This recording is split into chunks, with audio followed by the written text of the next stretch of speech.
Alhaitham is fun. Now, that's just my opinion, and fun is subjective. So let me tell you why I think Alhaitham is fun to play. I personally prefer using sword characters more, as they generally have faster and fancier attack animations, with polearms being a close second.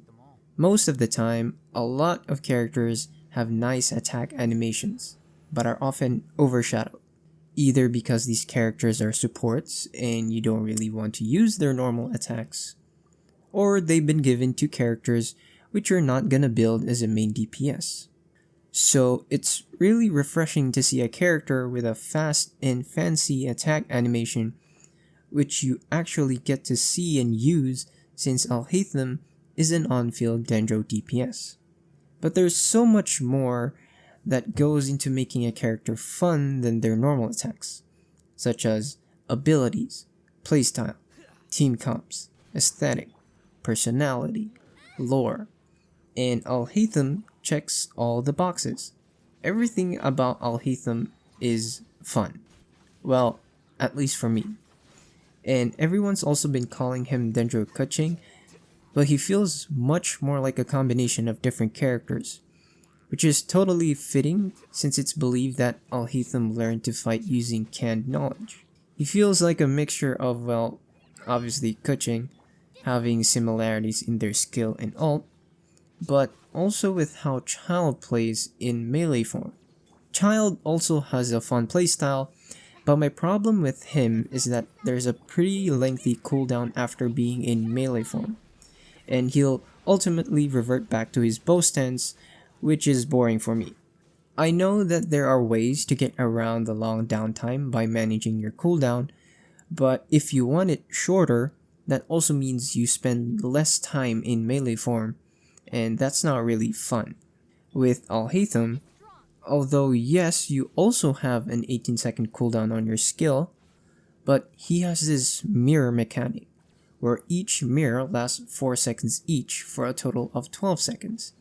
And if you're good at managing your mirrors, those remaining 6 seconds are like nothing.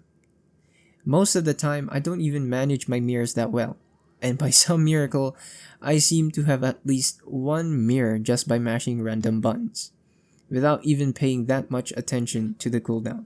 And even if you do mess up managing your mirrors, the only difference is that you're really dealing physical damage rather than Dendro, but the normal attack stays the same, and still deals somewhat decent damage, which to me is much more fun than playing in Child's bow form. Like, Alhaitham just has this kit that feels amazing and isn't tiring to use over and over again. Albeit he is still new and ultimately he will eventually feel repetitive to play, but not as much as someone like Ganyu. Ganyu is a charge attack powerhouse, but she really doesn't feel all that fun to play. Yes, her charge attacks hit like nukes, but that's literally all she does 90% of the time, and it gets old fast. The only downside I've been experiencing with Alhaitham so far is that I literally don't have any Dendro teams prep, because I'm way too lazy to build other characters that I don't care about. And since I don't really have a dedicated healer or shielder like Zhongli, keeping him alive with a team that doesn't really work well with him, as I'm still in the process of building 3 other characters specifically for him, has been quite difficult as he is relatively squishy with no form of self-sustain like Jean, for example. But so far, the pros have been outweighing the cons, and the fun factor is a big plus for me on why I still play this game, aside from the amazing story and world building. If I had to rate Alhaitham on a fun tier list, I'd probably place him somewhere like the top of A tier, or bottom S tier. But what do you guys think? Is he fun to play or boring to play? Did you pull or did you skip him? How has the experience been for you so far? I'd love to hear your stories down in the comments below. Thank you for watching, and I'll see you all next time.